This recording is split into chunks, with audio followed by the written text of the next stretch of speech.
নমস্কাৰ এই মুহূৰ্তত লৈ আহিছোঁ এটা বিগ ব্ৰেকিং নিউজ। বিদ্যালয়ৰ পৰা ঘৰলৈ উভতাৰ পথতেই তিনি ছাত্ৰীক দুৰ্বৃত্তই আক্ৰমণ কৰাৰ লগতে গাৰ কাপোৰ ফলাৰ গুৰুতৰ অভিযোগ উত্থাপন হৈছে আৰু সমগ্ৰ ঘটনা কেন্দ্ৰ কৰি চাঞ্চল্যৰ সৃষ্টি হৈছে আৰু তাৰ পাছতেই এতিয়া ন্যায় দাবী কৰি ন্যায়ৰ দাবীৰে এনেদৰে প্ৰতিবাদী কাৰ্যসূচী ৰূপায়ণ কৰিছে ছাত্ৰ ছাত্ৰীসকলে আৰু ছাত্ৰ ছাত্ৰীসকলে থানা ঘেৰাও কাৰ্যসূচী ৰূপায়ণ কৰিছে আৰু ক'ত সংঘটিত হৈছে এই ঘটনা আমি সবিস্তাৰে খবৰটো লৈ অহাৰ চেষ্টা কৰিম।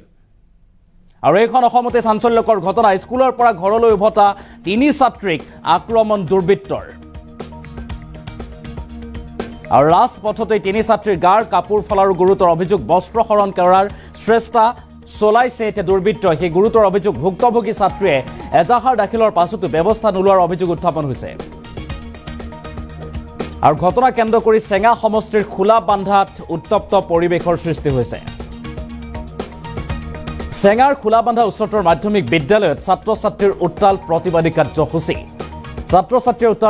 কাৰ্যসূচী ৰূপায়ণ কৰিছে। আমাক ন্যায় লাগে, আক্ৰমণকাৰীক গ্ৰেপ্তাৰ কৰক ইত্যাদি শ্লোগানেৰে উত্তাল প্ৰতিবাদী কাৰ্যসূচী ৰূপায়ণ কৰা পৰিলক্ষিত হৈছে। অভিযুক্ত বাদশা মিয়া, মহিদুল ইছলামৰ লগতে কেইবাগৰাকীৰ বিৰুদ্ধে এজাহাৰ দাখিল কৰিছে ভুক্তভোগী তিনি ছাত্ৰীয়ে।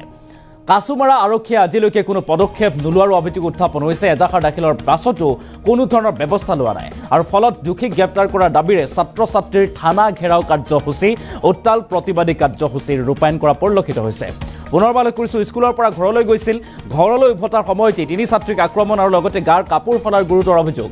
ৰাজপথতেই তিনি ছাত্ৰীৰ গাৰ কাপোৰ ফলাৰ গুৰুতৰ অভিযোগ উত্থাপন হৈছে আৰু যি ঘটনাই কঁপাই গৈছে এতিয়া সমগ্ৰ ৰাজ্য। নগৰবেৰাৰ চেঙা সমষ্টিৰ খোলাবন্ধা উচ্চতৰ মাধ্যমিকৰ তিনি ছাত্ৰীৰ লগত সংঘটিত হৈছে এই চাঞ্চল্যকৰ ঘটনা আৰু তাৰ পাছত অভিভাৱক আৰু ছাত্ৰ ছাত্ৰীয়ে এজাহাৰ দাখিল কৰাৰ পাছতো নামসহ কেইবাগৰাকীৰ অভিযুক্তৰ বিৰুদ্ধে অভিযোগ দাখিল কৰাৰ পাছতো কোনো ধৰণৰ ব্যৱস্থা গ্ৰহণ নকৰাৰ অভিযোগ উত্থাপন হৈছে আৰু এনেদৰে একাংশ ছাত্ৰ ছাত্ৰীয়ে এনেদৰে বিদ্যালয়ৰ পাঠদান এৰি এনেদৰে এতিয়া প্ৰতিবাদী কাৰ্যসূচী ৰূপায়ণ কৰা পৰিলক্ষিত হৈছে। আমাক ন্যায় লাগে, ন্যায়ৰ দাবীৰে এনেদৰে উত্তাল প্ৰতিবাদী কাৰ্যসূচী ৰূপায়ণ কৰা পৰিলক্ষিত হৈছে। আমি দৃশ্যাংশ দেখুৱাম, উইথ এম্বিয়েন্স সেই প্ৰতিবাদৰ দৃশ্যাংশ কিছু দেখুৱাৰ চেষ্টা কৰিম আৰু সমান্তৰালভাৱে মন্তব্য আছে, আমি মন্তব্য আগবঢ়োৱাৰ চেষ্টা কৰিম।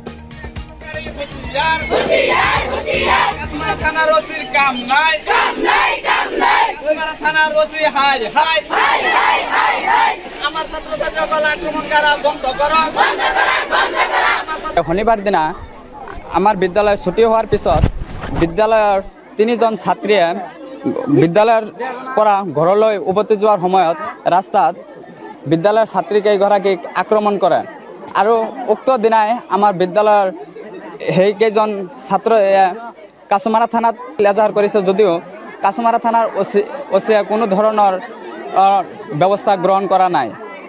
আমি ইয়াৰ দ্বাৰাই আপোনালোকৰ দ্বাৰাই আমি বৰপেটা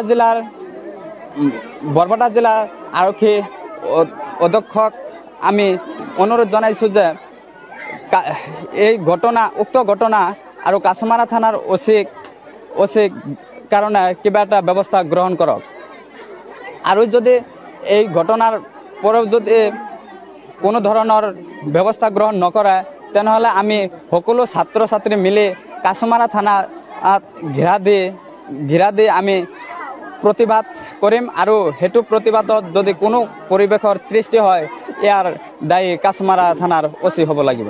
ইয়াৰ বাদশা আৰু মহিদুল ইছলামে দুজনে ধৰি চুলত ধৰি হাতেৰে টানি ধৰি বাগৰি পেলাই দিছিল, চুলত ধৰি মাটিত পেলাই দিয়াৰ পিছত সিহঁতে ঘৰত মানে যাই কেনে কান্দি আমাৰ ওচৰত ক'লে। আমি লগে লগ মানে কাছুমাৰা থানাৰ ওচৰত গৈছোঁ, আৰক্ষীৰ ওচৰত কেছ লিখি জমা দিছোঁ।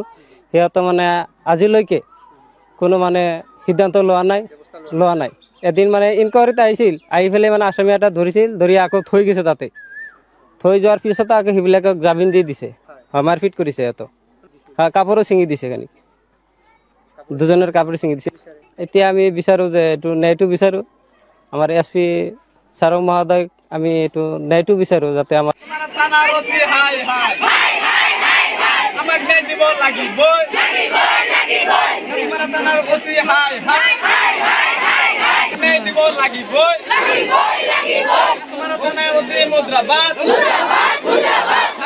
আক্ৰমণকাৰীসকলক গ্ৰেপ্তাৰ কৰক, ছাত্ৰ ছাত্ৰী আক্ৰমণকাৰী হুঁশিয়াৰ,